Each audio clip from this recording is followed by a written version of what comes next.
Bienvenue à tous sur Médiane TV, un plaisir de vous retrouver une nouvelle fois et on va parler de santé mentale et de développement personnel. Développement personnel, pourquoi? Parce qu'on va aborder dans un moment la confiance en soi avec Mona Spreli, mais pour l'heure, tout de suite, on va parler de santé mentale. On va aborder cette question de la personnalité ou de la personne toxique. Qu'est-ce que ça veut dire exactement? Est-ce qu'il y a une définition scientifique, médicale à ce type de personne? Eh bien, on en parle tout de suite avec vous, docteur Atmal Lorabi. Vous êtes psychiatre à Casablanca. Comment ça va, docteur? Un plaisir de vous avoir.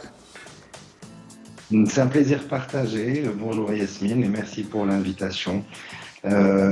Donc, par rapport à votre question de est-ce qu'il existe une définition médicale de la personnalité toxique, d'abord, je voudrais vous remercier de parler de santé mentale à l'approche de la Journée mondiale de la santé mentale, qui sera le 10 octobre.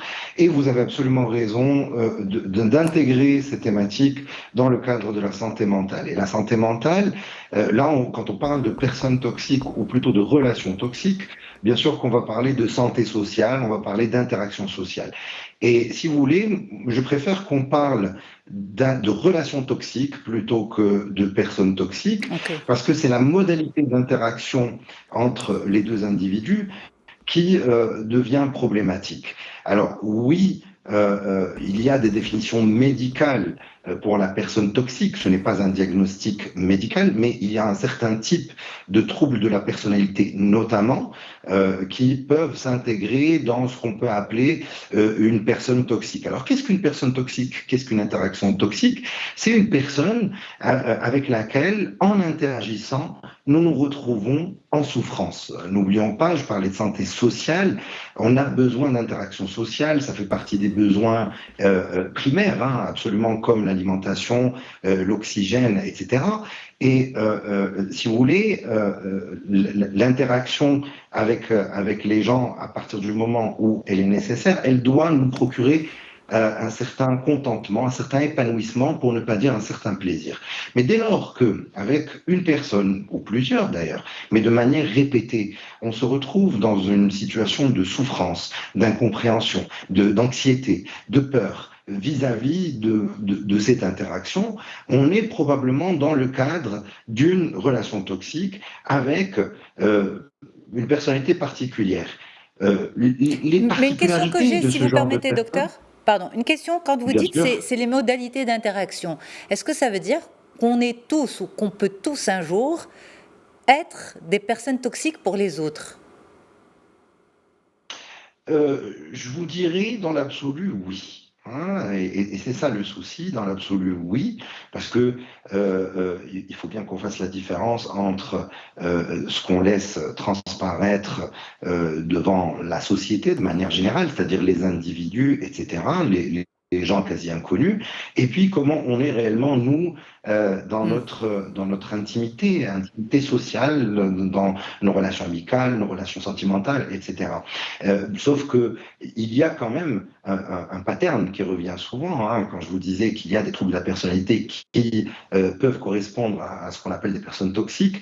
Donc, quand on parle de troubles de la personnalité, on est en train de parler de modalités durables, de fonctionnement qui soient pas, je dirais, à propos ou ce qui est culturellement admis ou ce qui est normalement entendu d'une personne. Donc on parle de rigidité. Donc c'est pour ça que oui, une personne à peu près sans trouble de personnalité, c'est-à-dire à peu près bien équilibrée, peut se retrouver éventuellement être le bourreau, entre guillemets, dans une relation toxique, mais c'est peu probable. Tandis que très souvent, c'est un schéma qui se répète, c'est-à-dire que quand on discute avec la personne qui a ce genre de trouble ou qui a ce genre de particularités qui rendent ces interactions toxiques pour son entourage, eh ben, on retrouve quand même une continuité dans le temps. Ce n'est pas quelque chose qui arrive du jour au lendemain, mais c'est quelque chose qu'on peut identifier dès la fin de l'adolescence en général, dès que la personnalité commence à prendre forme. Et D'accord, ce que je donc vous pardon. disais, Donc en les fait, éléments...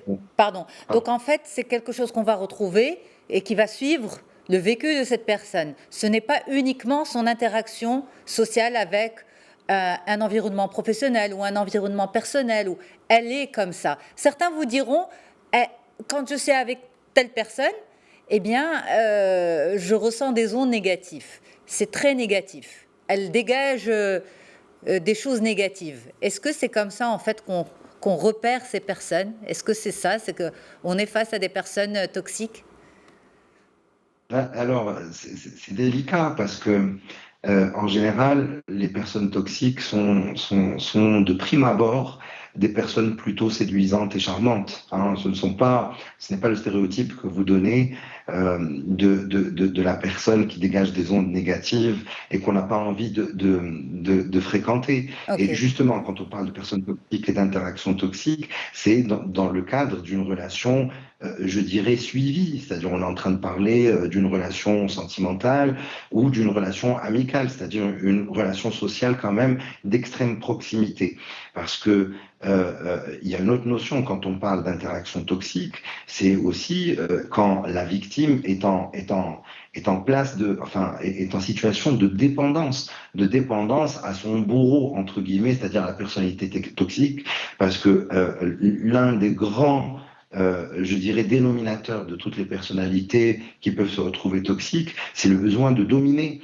Et quand on parle de dominer la personne avec laquelle on est en interaction, que ce soit le conjoint ou les amis ou les proches collaborateurs, il y a plusieurs autres éléments qui peuvent s'incorporer dans la domination. On va parler de manipulation, on va parler de paroles sèches et de critiques quasi tout le temps négatives.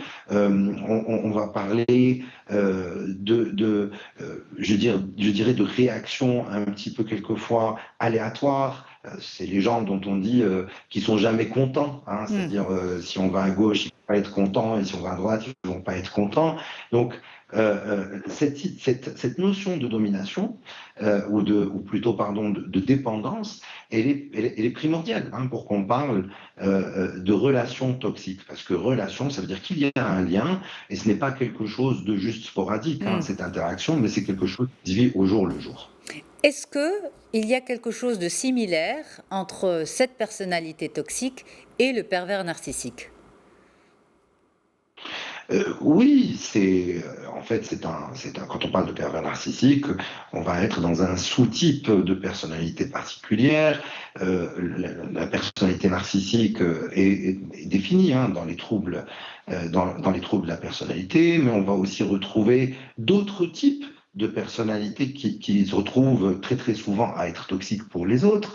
On va parler des personnalités borderline, Hmm. hein, qui ont des modalités d'attachement bien particulières, avec là l'aspect qui va être toxique, c'est un peu la dimension impulsive, c'est un peu l'intrusion qu'on peut vivre de la part de ces personnes, parce que le plus souvent, il y a un vécu un peu fusionnel de l'interaction sociale. Il y a, enfin, quand je disais de l'impulsivité, ça va être des coups de colère, des coups de sang. Enfin, ça, c'est pour la personnalité borderline. On peut aussi retrouver la personnalité antisociale, hein, ce qu'on appelait auparavant psychopathe, qui peuvent être des personnalités aussi très charmantes, etc. C'est pas l'image qu'on a des films, mais qui vont avoir un ego démesuré et qui prendront très peu en compte l'entourage lors de leurs décisions, etc. Mais voilà, ça, c'est globalement quelques troubles de la personnalité qui peuvent être des personnes toxiques ou qui se retrouvent souvent à être des personnes toxiques pour leur entourage. Et, euh, le pervers narcissique, c'est une modalité, c'est vrai que c'est très médiatisé, mais on peut imaginer que ce qui est défini dans le pervers narcissique et puis surtout le fonctionnement qui est décrit, c'est quelque chose qu'on retrouve dans la majorité des interactions toxiques et des relations toxiques, justement. Mais vous savez, en fait, quand vous parlez de médiatisation, la personne toxique est aussi médiatisée comme étant euh, un profil à part. C'est-à-dire qu'on a le pervers narcissique, on a la personne toxique, alors que finalement, vous nous expliquez que c'est des sous-cases, c'est des sous-catégories, toutes sous le grand titre de personne toxique. C'est-à-dire que dans les médias, c'est quand même une expression galvaudée. Absolument, absolument. Et c'est pour ça que j'ai préféré commencer par rappeler que c'est Hmm. plutôt l'interaction toxique et qu'on peut la repérer facilement à partir du moment où nous, en tant qu'individus, on est en souffrance quand on est amené à interagir avec la personne. Et on parle de relations de proximité, encore une fois j'insiste, c'est les conjoints, les membres de la famille, les amis, les proches collaborateurs.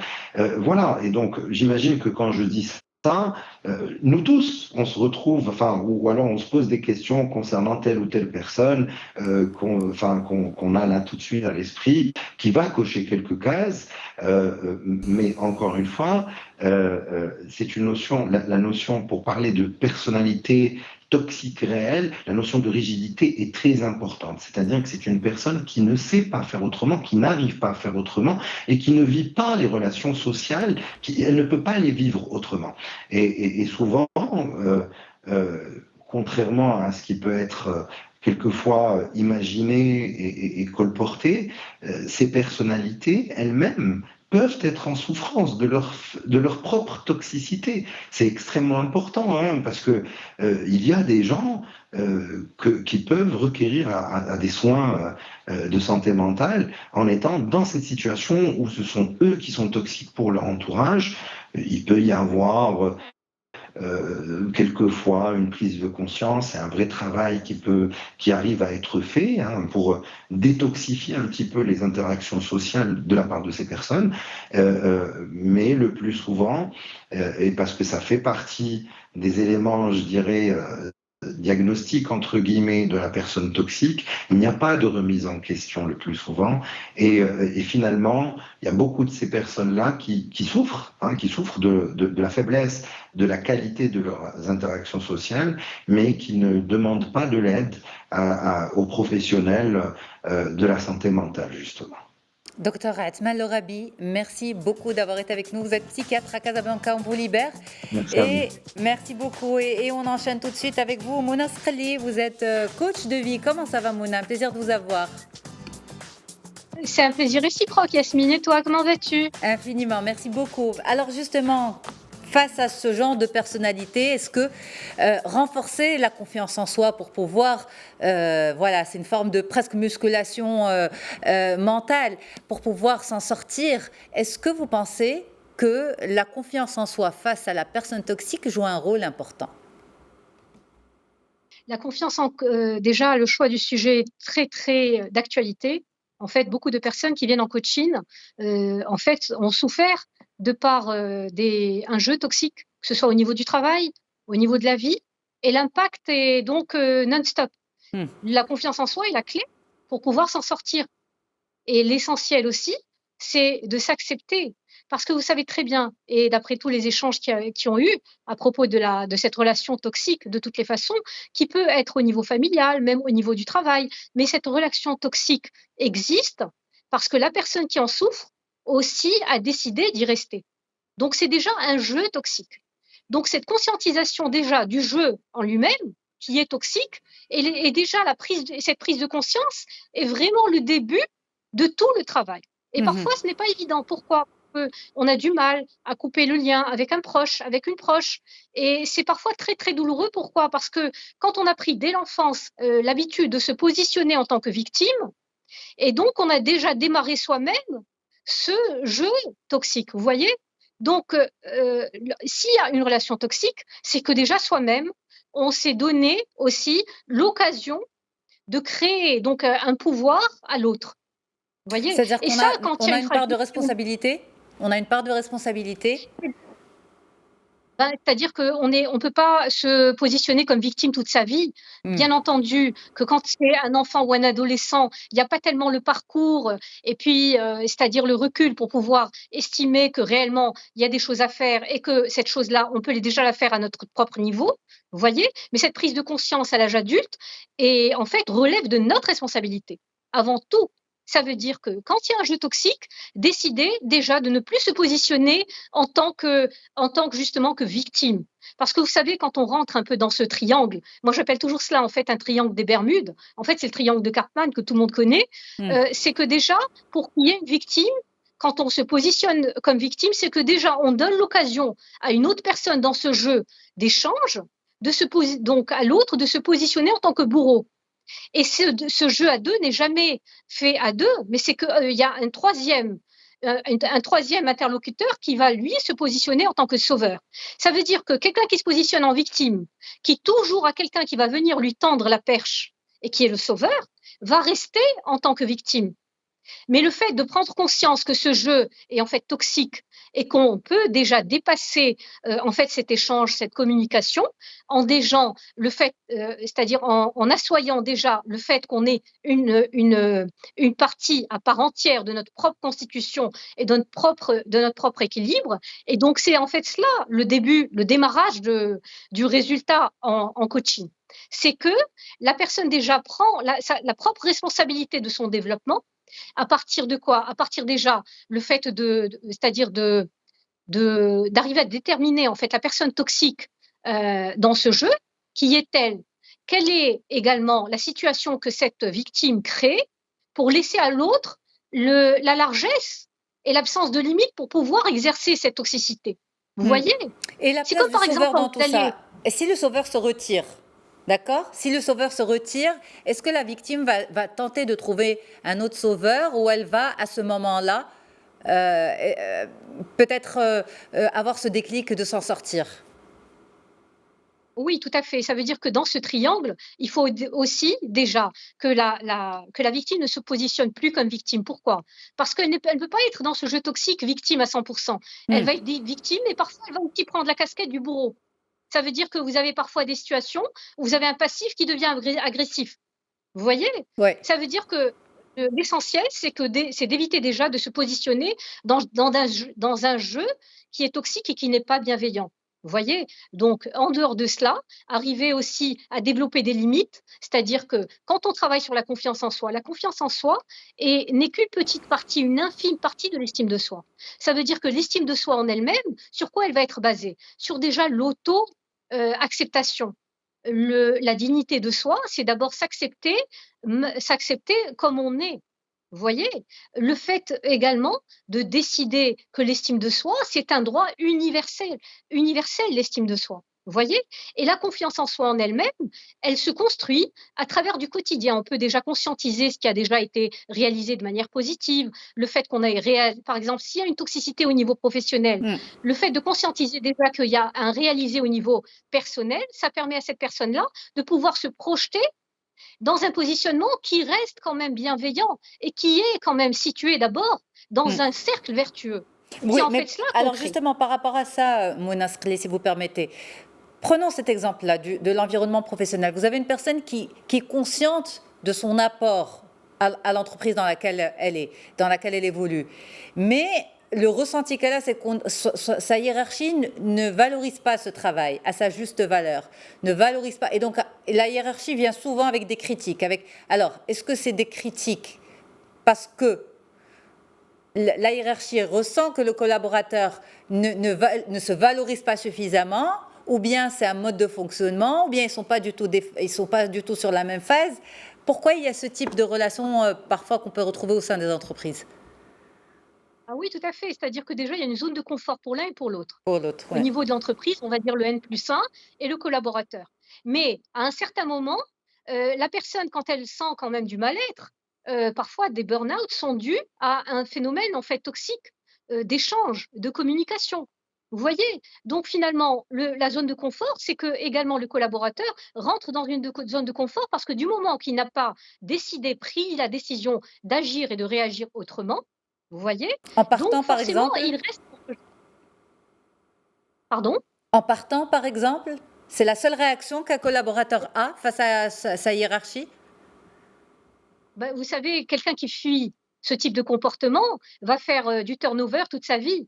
Mais en général, quand on rentre dans ce cadre et qu'on ne fait rien pour en sortir, c'est quelque chose qui se duplique avec les amis, en famille, dans une vie de couple. Donc l'essentiel, c'est de ne pas procrastiner, c'est-à-dire d'agir en front. Ça veut dire mettre les mots sur les choses, se dire que finalement, quand on sent qu'il y a un malaise, que ce n'est pas juste une perception, avoir une discussion franche avec le N+1 et mettre les mots sur un mal-être. De dire que, par exemple, quand il y a des non-dits, voilà, que par exemple la personne n'est pas efficace, déterminer quels sont les seuils ou quels sont les indicateurs de performance pour qu'on puisse vraiment parler de la même chose. Vous voyez, l'essentiel, c'est de ramener un jeu toxique à quelque chose qui est factuel. Et quelque chose de factuel, tout le monde va valider. Parce que le N+1 va aussi avoir un N+2. Et aujourd'hui, avec la responsabilité sociétale des entreprises, avec toutes les communications axées sur le mieux-être au travail, parce que c'est une source de mieux-être et de performance et de productivité au niveau des entreprises. Donc, le bien-être au travail est aujourd'hui de plus en plus mis en place. Et je vous donne même un exemple. Aujourd'hui, depuis la pandémie, quand il y a eu tellement d'excès au niveau, par exemple, de la connexion, certaines banques, donc, pour lesquelles j'assure une formation, ont imposé une charte de déconnexion. Tout cela pourquoi? Pour éviter les burn-out qu'il y a eu. Donc, il y a quand même des plans d'action visant le mieux-être qui aujourd'hui se banalisent, on va dire se banalisent, et c'est tant mieux que ce soit pour les collaborateurs, mais également pour le N+1. Parce que tout le monde a bien compris que ce soit au niveau professionnel dépend que du capital le plus important de l'entreprise, qui est le capital humain. Et ce capital humain mérite amplement d'être encouragé et d'être reconnu. Mais avant tout, il y a aussi une reconnaissance par rapport à soi-même, par rapport à nos talents, par rapport aux points de développement. Il faut quand même être aussi flexible par rapport aux choses qu'on a tous à développer. Pourquoi ne pas imposer une culture du feedback qui permet d'avoir un retour sur une communication, sur un échange? Ça permet aussi à la personne, de mieux se connaître, et c'est pour cela qu'il y a tellement d'actions de team building, de formation en soft skills qui ont lieu au niveau des entreprises. Mais l'essentiel, c'est de conscientiser avant tout qu'un jeu toxique reste un jeu toxique. Et pour en sortir, il faut vraiment mettre les noms sur les communications qui ne sont pas claires. Et puis, bien entendu, déjouer ces jeux qui sont un peu trop faciles. Parfois, par quoi? En posant des limites. On pose des limites parce que d'abord, nous arrivons disons, à savoir ce qu'est l'estime de soi. C'est l'acceptation de soi. C'est aussi le fait de pouvoir construire cette confiance en soi sur des choses qui ont déjà été bien faites, mais surtout aussi des choses qui restent à développer. Et c'est ça qui est extraordinaire, c'est que tous les jours, on apprend. Donc, il y a aussi une formule qui dit soit j'avance, soit j'apprends. Alors, un petit clin d'œil quand même à nos enfants, parce qu'on sait que beaucoup de choses démarrent très jeunes, à travers l'éducation. Comment on peut renforcer tous ces points que nous venons de discuter avec vous dès l'enfance, Mona Srli? Dès l'enfance, déjà être à l'écoute de l'enfant, parce que l'enfant est une personne, l'enfant est très différent de son frère ou de sa sœur, et l'enfant n'est surtout pas nous en miniature. L'enfant est un individu à part entière, avec des besoins, avec des droits, et il est vraiment essentiel de les écouter et de s'en imprégner, parce que cette jeunesse a tellement de choses à nous apprendre, un regard tellement percutant qui parfois nous sortent un peu de nos perceptions, qui peuvent être vraiment pas basées, pas axées sur la réalité. Et vraiment, j'ai toutefois en la jeunesse. Elle a beaucoup à nous dire. Il suffit d'écouter. Il suffit de l'écouter. Alors justement, comment ça c'est un autre sujet. Comment développer ses compétences pour écouter cette jeunesse quand on a en fait quand les parents et les jeunes d'aujourd'hui ont des éducations différentes. Mais ça, c'est vrai que c'est tout un autre débat à discuter. Mais voilà, vous dites écouter l'enfant, lui donner sa place d'individu et ne pas le considérer comme un adulte en devenir, c'est ça? C'est-à-dire, c'est pas nous en miniature.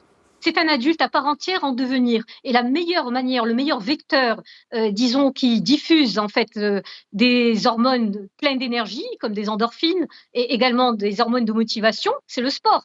Donc, le week-end, en fin de journée, faire une demi-heure de marche. Pardon? Et les câlins avec les enfants aussi.